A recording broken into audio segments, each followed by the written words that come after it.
Hello, good morning students friends. आज हम fundamental algebra यानी कि बेसिक अलजेब्रा की चौथी वीडियो लेकर आए हैं, जिसमें हम बेसिकली 2 टॉपिक कवर करेंगे। पहला टॉपिक है हमारा लाइक एंड अनलाइक टर्म्स को डिटेल में समझना, अंडरस्टैंड करना, और दूसरा टॉपिक होगा हमारा एडिशन एंड सब्ट्रैक्शन।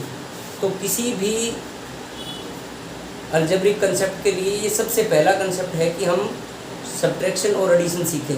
उससे भी पहले हमें अनलाइक और लाइक टर्म्स को समझना होगा, क्योंकि अगर हम किन्हीं भी टर्म्स को जोड़ेंगे या घटाएंगे तो उसके लिए हमें बेसिक सबसे ज़रूरी चीज़ क्या है, लाइक और लाइक टर्म्स को समझना। तो आज की वीडियो बहुत ही इंपॉर्टेंट है और आशा है कि आपने जो पिछली तीनों वीडियो जो भी हमारी फंडामेंटल अलजेब्रा की है वो देखी होंगी, आपके कंसेप्ट क्लियर हुए होंगे। अगर आपके कंसेप्ट क्लियर नहीं है तो आप कमेंट में बता सकते हैं।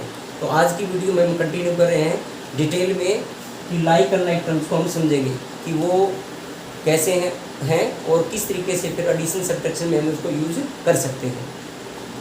तो देखिए फ्रेंड्स, यहाँ पर आपको टर्म्स मैंने दिखाई हुई हैं 3x² y², ये अपने आप में एक टर्म है। ऐसे ही दूसरी टर्म मैंने लिखी है 2x/3। नेक्स्ट टर्म है 5yz। अगली टर्म है 3z²। उससे नेक्स्ट टर्म है x²y। इससे नेक्स्ट टर्म है 7x²। इस प्रकार से आप ये देख रहे हैं कि 3xyz। इसमें नेक्स्ट ओनली में 15 लिखा है केवल, और इसमें हम देख रहे हैं कि 7z/3। इससे नेक्स्ट टर्म है वो है x² y²। नेक्स्ट टर्म है हमारी ओनली -7। इससे नेक्स्ट टर्म है 3y²x। फिर है 4t। फिर है 5x³/2। नेक्स्ट है 3xy। इससे नेक्स्ट है आपकी 7yx²। इससे नेक्स्ट है -t²/4। और नेक्स्ट है 4w 7zy(xy). ये जितनी भी आप टर्म्स देख रहे हैं इनके बीच में कोमा लगाया हुआ है, ये सेपरेट करने के लिए बताया गया है। ये जो सारे जिनमें अलग अलग चर आप देख रहे हैं वेरिएबल्स, किसी में x² है, किसी में y² है, किसी में z² है, किसी में t है, किसी में w है। तो ये जो सारे वेरिएबल्स यूज करके हमने जो टर्म्स बनाई हुई हैं, इन सभी से हम ये देखेंगे कि लाइक और अनलाइक टर्म कौन सी है।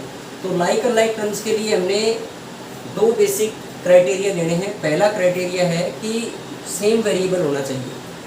जब हम 2 टर्म्स को आपस में चेक करेंगे कि वो लाइक है या नहीं है, तो उसके लिए हमें 2 कंडीशन क्वालिफाई करनी पड़ेगी। पहली कंडीशन है कि उनका वेरिएबल क्या होना चाहिए, सेम।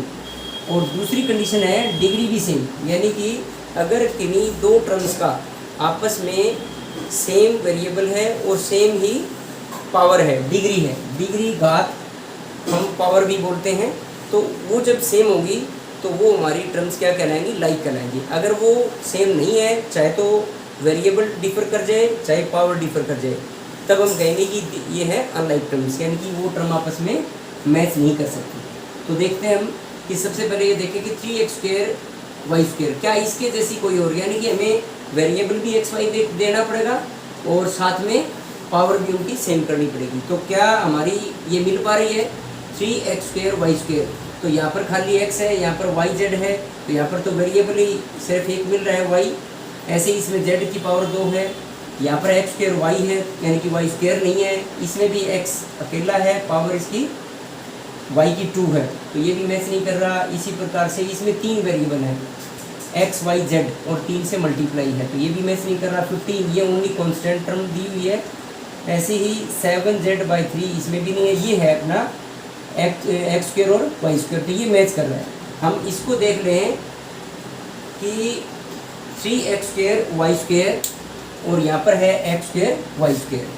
तो हमें जब हम लाइक अनलाइक टर्म देखेंगे तो हमें सिर्फ वेरिएबल को चेक करना है। हमने उसके साथ जो कोफिशिएंट है, जैसे यहाँ पर कोफिशिएंट है 3 और यहाँ कुछ नहीं है, तो इसका मतलब है 1। इसका कोफिशिएंट कितना है, 1 है, यानी कि इनके साथ मल्टीप्लाई में कौन है, 1 है। तो वो हमें चेक नहीं करना। तो इसका मतलब ये लाइक टर्म है, क्योंकि x की पावर 2 है और y की पावर भी 2 है, दोनों आपस में मल्टीप्लाई है। यहाँ पर भी x की पावर 2 और y की पावर भी 2।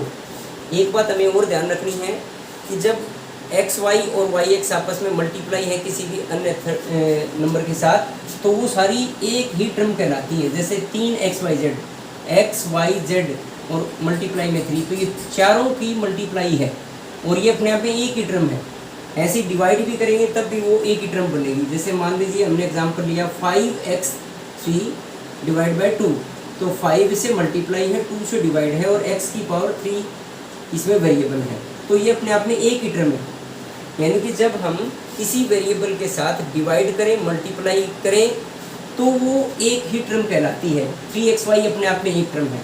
तो ये जितने भी मैंने एग्जांपल लिए हैं सारे ये सिंगल टर्म्स के हैं, और सिंगल टर्म में हम सिर्फ और सिर्फ वेरिएबल की पावर को और वेरिएबल को ही मैच करते हैं। अब नेक्स्ट देखते हैं कि क्या x, यहाँ पर देखें तो इसमें 2/3 को नहीं देखेंगे, x को देखेंगे। तो x की पावर जब लिखी हुई नहीं होती तो हम ये मानते हैं कि इसकी पावर कितनी है, 1 है।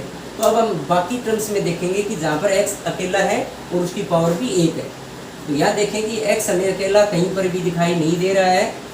ये z है, अकेला है, इसमें xy है, yz है, ये w है, w भी अकेला है, t है, t की पावर 2 है। तो इनमें सभी में हमने देख लिया कि कहीं पर भी x नहीं है। तो इसका मतलब 2/3x कह लें या 2x/3 बोल दें, ये एक ही बात रहेगी। तो इसके जैसी कोई भी टर्म नहीं है। तो ये सभी के साथ क्या है, अनलाइक है, यानी कि मैच नहीं करती। ऐसे ही नेक्स्ट देखते हैं हम 5yz।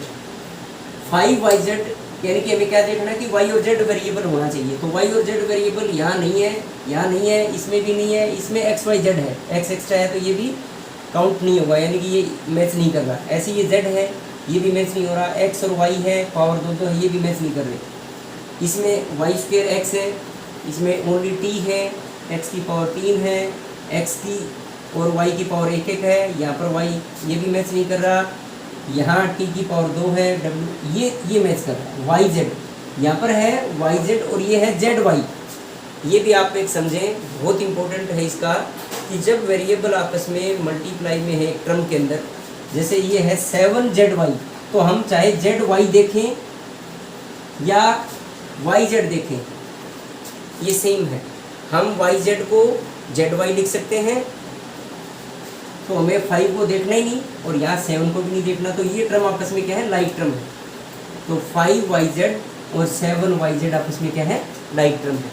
नेक्स्ट और देखते हैं z²। आप देखेंगे कि यहाँ इधर कहीं नहीं है, इसमें देखें यहाँ पर भी हमें z² कहीं नहीं दिख रहा, इसका मतलब इसके जैसी कोई टर्म नहीं है। अब ये देखते हैं x²y यहाँ देखें तो ये है xy²। तो x²y और xy² ये लाइक टर्म आपस में नहीं है, क्योंकि पावर डिफर कर रही है। नेक्स्ट देखें यहाँ xyz है, ऐसे ही x²y² है, नहीं है इसमें भी। यहाँ देखिए y²x और हमारा क्या था, x²y था, ये नहीं है। जबकि हम ये देखें कि 7xy² और ये 3y²x ये अपने आप में मैच कर सकते हैं। ये देखिए ये y की पावर 2 है, यहाँ पर भी y की पावर 2 है, इसमें x की पावर 1 है और यहाँ पर भी x की पावर 1 है, तो ये आपस में मैच कर रही है। तो हम ये कह सकते हैं कि 7xy² यानी कि x पहले आ गया, y की पावर 2 पीछे है, यहाँ पर y की पावर 2 को पहले लिख दिया, x को बाद में दिखाया। तो ये कोई मैटर नहीं करता, हमें वेरिएबल आगे पीछे हम लिख सकते हैं। इट मीन्स ये भी आपस में लाइक टर्म्स हैं। और ये हमारा पहला था 1 नंबर, इस 1 के साथ मैच कर रही है, फिर ये 2 नंबर इस 2 नंबर के साथ मैच कर रही है, और तीसरा जोड़ा हमने देखा ये है हमारा 7xy², इसका मैच हो रहा है इस 3 के साथ। तो इस प्रकार से हमने देख लिया कि 3 जोड़े जो है ना लाइक टर्म्स के में मिल चुके हैं। नेक्स्ट और देखें 3xyz। तो xyz हमारा वेरिएबल कहाँ दिख रहा है, xyz हमारा वेरिएबल कहीं पर भी दिखाई नहीं दे रहा, इसका मतलब इसके जैसा भी मैच कोई नहीं है। नेक्स्ट देखें 15 यहाँ पर कोई वेरिएबल ही नहीं है, तो ये है कॉन्स्टेंट टर्म। तो कॉन्स्टेंट टर्म अपने आप में 15 है, उसकी जैसी कोई और हम देख सकते हैं कि कहीं पर भी है, तो वो है हमारी ये। तो ये हमारा चौथा नंबर है, ये भी मैच करता है इसके साथ। नेक्स्ट और देख लें हम, ये z है सिंगल, तो z के जैसा अगर z कोई और अकेला दिखेगा तो हम उसको काउंट कर लेंगे, तो ये भी नहीं है। नेक्स्ट x t अकेला t है ये, तो t भी यहाँ पर कोई भी अकेला t नहीं है। x की पावर 3 भी इस पूरे इन सभी में कहीं पर भी नहीं है। ये xy ये चेक कर लेते हैं। 3xy, यानी कि दोनों की पावर क्या है, एक एक है। तो 3xy यहाँ हमें मिल रहा है, ये रहा। तो ये 3xy हमारा पांचवा पेयर है जो कि मिल चुका है इसके साथ। आप देख पा रहे हैं कि यहाँ xy यानी कि दोनों की पावर एक एक है, मल्टीप्लाई में है। इसको हम yx भी लिखा होता या xy लिखा हुआ तो कोई फर्क नहीं पड़ता, ये टर्म आपस में लाइक टर्म कहलाता है। तो ये लाइक टर्म्स, हमारा कंसेप्ट इसका लाइक टर्म्स का क्लियर हो चुका है। अब हम देखें कि ये जितने भी हमने टर्म्स ली हैं, इनमें हमने ये ध्यान करना है कि जो कोफिशिएंट है वो हमने, जब हम टर्म का डिसाइड करते हैं कि वो लाइक है या नहीं, तब हम इनको काउंट नहीं करते। सिर्फ क्या डिसाइड करते हैं, वेरिएबल सेम होना चाहिए और उसकी डिग्री भी सेम होनी चाहिए, सेम डिग्री चाहिए, तब वो लाइक टर्म कहलाती है। अब लाइक टर्म के लिए हम इतना क्यों पीछे पड़े हुए हैं, ये बेस है एडिशन और सब्ट्रैक्शन के लिए। एडिशन और सब्ट्रैक्शन का बेस यानी कि हम ऐड कर सकते हैं, नहीं कर सकते, ये डिपेंड करता है लाइक और अनलाइक टर्म्स पे। तो एडिशन और सब्ट्रैक्शन का बेसिस ही लाइक टर्म्स का और अनलाइक, लाइक टर्म्स आपस में ऐड और सब्ट्रैक्ट हो सकती हैं, अनलाइक टर्म्स आपस में ऐड और सब्ट्रैक्ट नहीं हो सकती। चलिए अब हम लेते हैं इसका एक सिंपल सा कि हम ऐड कर सकते हैं, एडिशन लेते हैं। मान लीजिए मैंने एक टर्म ली 3y 3z², ये मैंने टर्म ली, और 3z² में मान लीजिए आपको बोला गया कि 4w को जोड़ दो, 4w को जोड़ दो, 3z² में 4w को जोड़ देते हैं, ये बोला गया है। तो क्या ये जुड़ सकते हैं? उसके लिए पहली कंडीशन हमारी क्या चाहिए, लाइक टर्म होनी चाहिए। तो क्या z² और w की वेरिएबल सेम है? यहाँ z है, यहाँ पर w है, तो वेरिएबल सेम है ही नहीं, तो पावर को हम मैच ही नहीं करेंगे, इसका मतलब ये लाइक टर्म नहीं है। तो हम एडिशन में क्या करेंगे,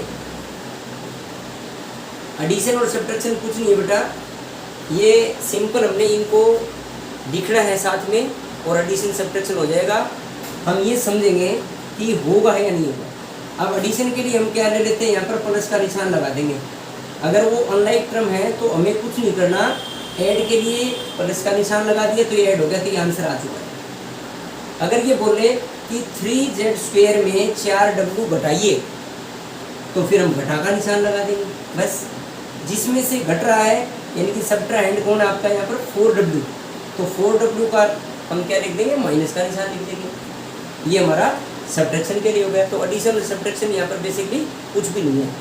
तो मान लीजिए हमने एक टर्म ये ले ली, दूसरी टर्म एक और ले लेते हैं कि ये कहता है कि 3x² y², एक टर्म तो ये उठाई, हम लाइक वाली ले लेते हैं, एक ये ले लिया, ये है हमारा, मान लीजिए इसमें मैंने मान लिया 7, तो ये कह रहा है कि 7x² y² को जोड़ो, 3x² y² में 7x² y² जोड़ना है। इसको हम थोड़ा सा टेक्निकली समझेंगे कि हम जोड़ने के लिए क्या करेंगे। हमें जो वेरिएबल जो लिया है, उन वेरिएबल पार्ट को हम सिर्फ एक कोई ऑब्जेक्ट के फॉर्म में सपोज कर लेंगे, मान लेंगे। तो ये आपकी ऑब्जेक्ट मान लो हमने कोई फ्रूट है, कोई सेब मान लिया, तो ये भी क्या हो जाएगा, ये भी आपका एक सेब हो जाएगा। क्लियर है? तो अब हम ऐड करना है, ऐड करना मीन्स प्लस का निशान। तो ये क्या है, 3 सेब और प्लस में 7 सेब, तो ये कितने सेब हो जाएंगे, 10 एप्पल, यानी कि 10 सेब है। अब सेब को हमने क्या मानना था, ये हमने किया था x² y² को, तो ये हो गया सिंपल एडिशन। और अगर हम सब्ट्रैक्शन की बात करें तो सब्ट्रैक्शन के लिए हमें ध्यान देना है कि जो ये बोल रहा है कि इसमें से ये घटाइए, तो जो घटाने वाली टर्म है उसको हमने बाद में लिखना है और उसका साइन चेंज कर देना है बस। तो मान लीजिए हम एक एग्जांपल ले लेते हैं कि ये है 5yz, 5yz में से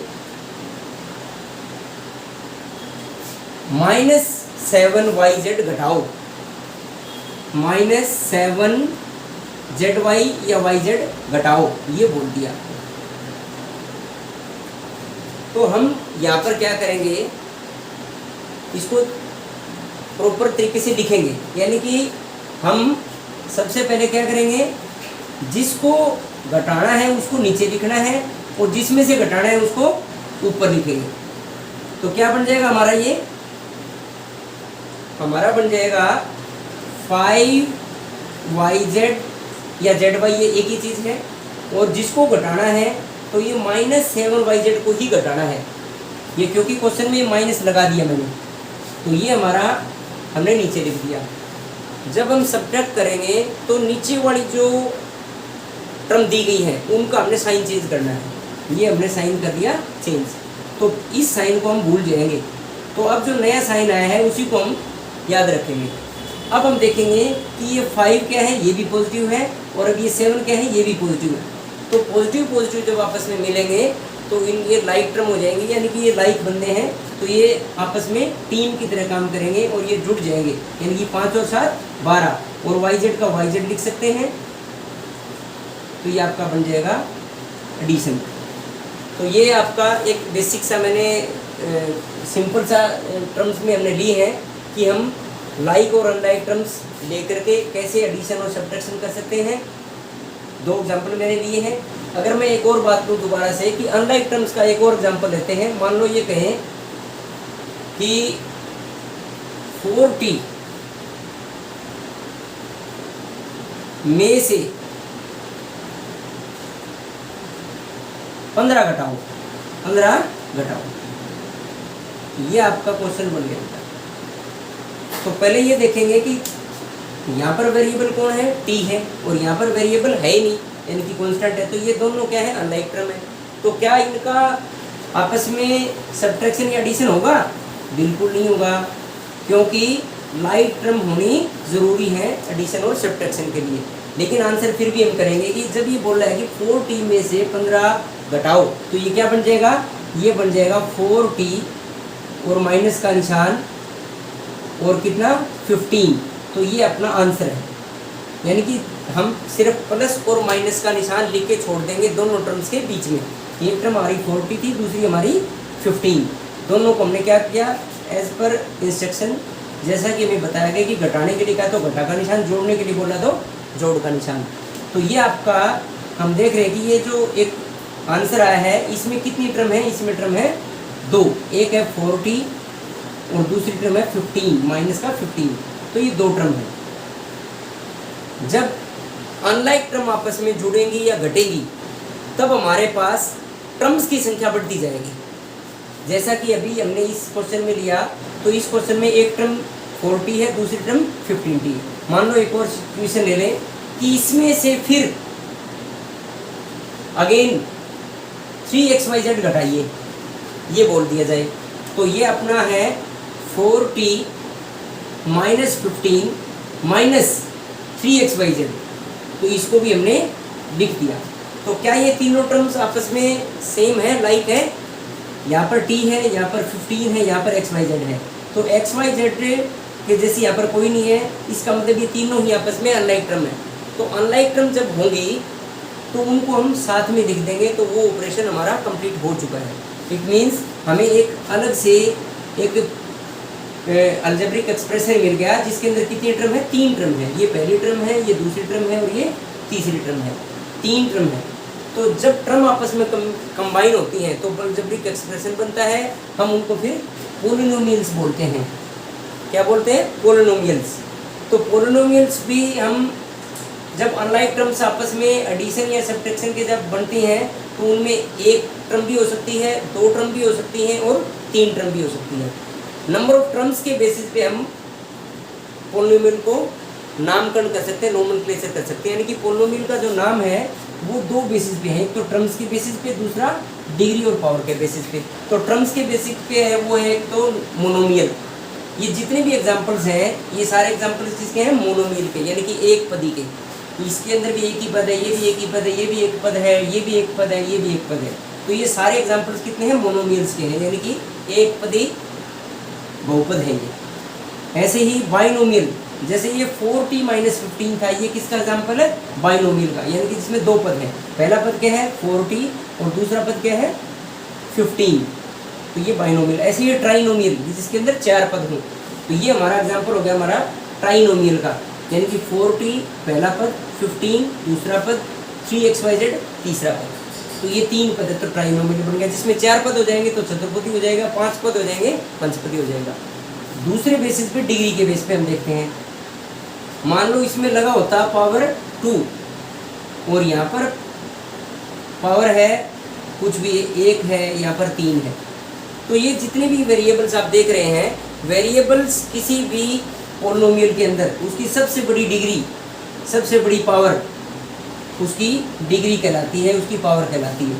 तो इसके बेस पे भी हम नाम बता सकते हैं। तो सबसे पहले हम इन्हीं में से देखते हैं कि इनमें से मान लीजिए हमने इसका नाम बोलना है तो इसका नाम क्या होगा। तो हम नाम रखने के लिए, जैसे हमारा नाम एक तो प्राइमरी नेम होता है, एक सरनेम होता है। जैसे मैं अपना नाम बोलूँगी राजेश कुमार, तो राजेश मेरा प्राइमरी नेम है और कुमार मैं साथ में लगाता हूँ। तो इस प्रकार से जब किसी पॉलिनोमियल का नाम रखेंगे तो वो 2 बेसिस पे होता है, टर्म्स बेसिस पे भी और डिग्री या पावर के बेस पे। तो पावर के बेस पे कैसे होता है, जैसे हमने अभी डिस्कस किया कि पद के बेस पे 1 पद है तो मोनोमियल, 2 पद है तो बाइनोमियल यानी कि द्विपदी, 3 पद है तो ट्राइनोमियल यानी कि त्रिपदी।